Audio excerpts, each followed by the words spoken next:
안녕하세요. 최종원입니다. 유럽도 미국 따라서 중국산 통신 제품을 쓰지 않겠다라고 발표했습니다. 그 틈을 삼성전자가 비집고 들어간다라는 것이죠. 시작 전에 하단에 있는 구독과 따봉 버튼 눌러주시고 관련 내용 간략하게 살펴보도록 합시다. 그럼 시작합니다. 영국 비롯해서 이탈리아 그리고 이제 추가로 될 유럽의 많은 국가들이 중국산 제품, 특히 화웨이 제품을 사용하지 않겠다라고 지침을 내렸습니다. 막상 기업들은 제한 시간 두고서 이 안에 화웨이 제품 다 빼라.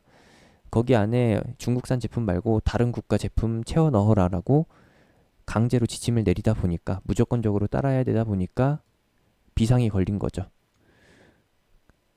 장비 교체 과정에서 블랙아웃이 발생될 수 있다. 통신 장애나 혹은 서비스 이용 장애가 발생될 수 있다라는 것에 난색함을 표하고 있고요.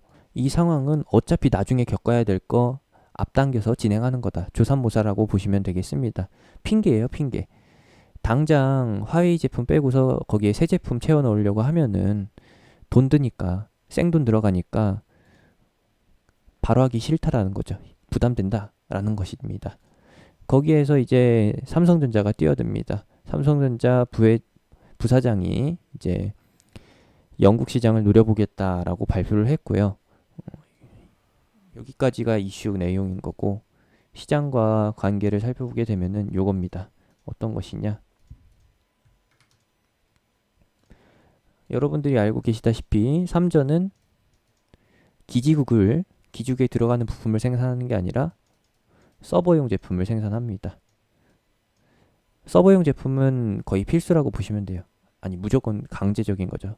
서버랑 기지국이 데이터를 주고받고 그것을 개인 사용자한테 쏘아주는 게 기지국입니다. 그러면은 서버용에 들어가는 거는 삼성전자가 담당한다는 것이고 기지국에 들어가는 것은 화웨이 말고 다른 회사의 제품으로 채워지겠죠.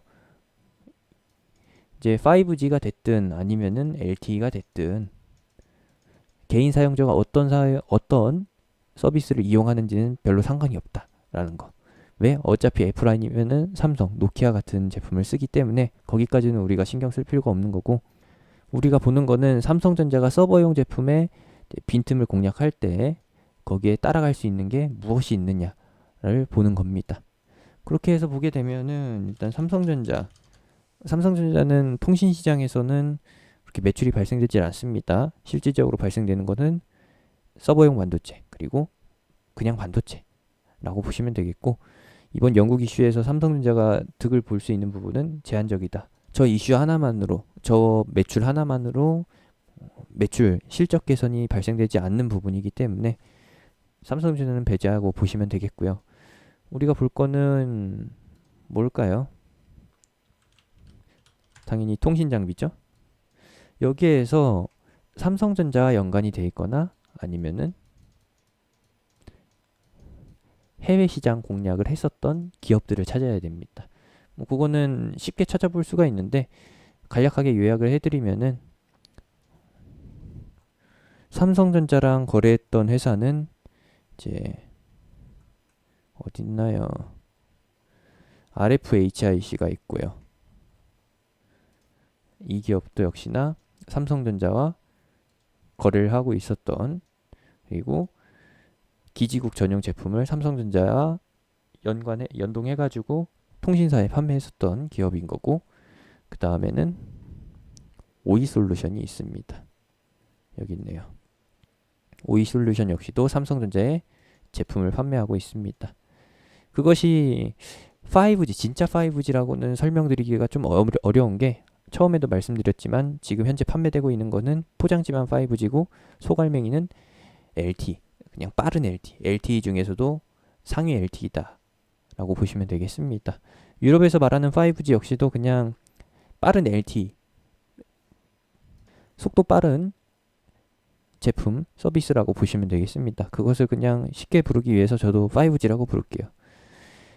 그렇게 해서 오이솔루션이랑 RFHIC가 삼성전자와 사업 연관성을 맺고 있었고 그리고 이제 추가로 볼 부분은 유럽 시장의 제품을 공급하던 회사가 있느냐? 예, 딱 하나 있습니다. 그것이 누구냐? 대장주인 KMW. 뭐 공시 뒤져보시거나 아니면은 뉴스 많이 찾아보세요. 유럽 시장 또는 해외 시장 진출 이력이 있는 회사이고요. 그리고 삼성전자에 어차피 입지가 있기 때문에, 업계에서 입지가 높기 때문에 제발로 찾아간다라고 하면은 유럽 쪽에서 환대를 해주겠죠. 근데 지금 방금 말씀드린 KMW나 아니면은 RFHIC 그리고 오이솔루션 같은 경우에는 삼성전자와는 대우가 다를 수 있다라는 겁니다. 어차피 새로운 시장 개척하러 가는 을레의 입장이기 때문에 숙이고 들어가야 되는 건 어쩔 수 없는 것이고, 현재까지 이력 가지고서 이 기업들이 유럽 시장에 바로 진출할 수 있다, 진출 가능성이 100%다 라고 설명드리는 것도 조금 무모한 것 같습니다. 기존에 여러분들이 알고 계시던 5G 또는 통신장비 업체들, 그 중에서 새로운 강자가 등장할 수 있는 것이고, 유럽 시장의 진출을 알리는 기업들이 따로 생길 수가 있어요. 그러니까 가능성은 열어두시면 되겠고, 기존 대장주 중에서 시장 순환매 관점에서의 이 모멘텀을 가지고 상승할 수 있다라는 것만 참고해 두시면 되겠습니다. 결론을 요약해 보면은 제주는 삼성전자가 부리고 그 낙수 효과는 어디서 가져간다? 국내 통신 시장의 강자들, 대장주들이 가져간다라고 보시면 되겠습니다. 요약을 해보면은 KMW, 이노와이어리스, 오이솔루션, 고 HFR, RFHIC 같은 기업들 중에서 나올 가능성이 높다라고 보시면 되겠고요. 실제로 수주 계약을 진행한 회사가 이제 52주 신고가를 기록할 가능성이 높고, 현재 모멘텀만으로는 단기 고점을 넘어갈 가능성이, 혹은 단기 고점에 도달할 가능성이 있다라는 것만 참고해 보시면 되겠습니다. 어디까지나 외국인 기관 수급이 좋아할 만한 명분이 발생된 거고요. 명분만으로 올리는 게 현재 시장이기 때문에 이 정도면은 이슈는 충분하다, 순환매에 들어맞기에는 딱 알맞다 정도로만 봐주시면 될 것 같습니다. 이렇게까지 참고해 보시면 되겠고, 자세한 소식이 나오게 되면 한 번 더 전달해 드리도록 하겠습니다.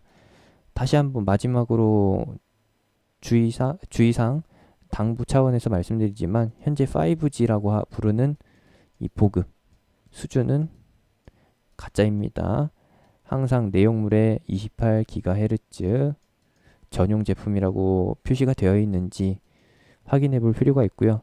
이 내용이 표시가 안 되어 있는 것은 그냥 LTE 관련 제품 공급 수주라고 보시면 되겠습니다. 그리고 하나 더 덧붙이자면은, 최근에 있었던 정부 정책 발표에서 5G 관련 정책은 없었기 때문에 정책 관련 효과는 조금 기대치가 낮다라는 것까지도 참고해 보시면 될 것 같습니다.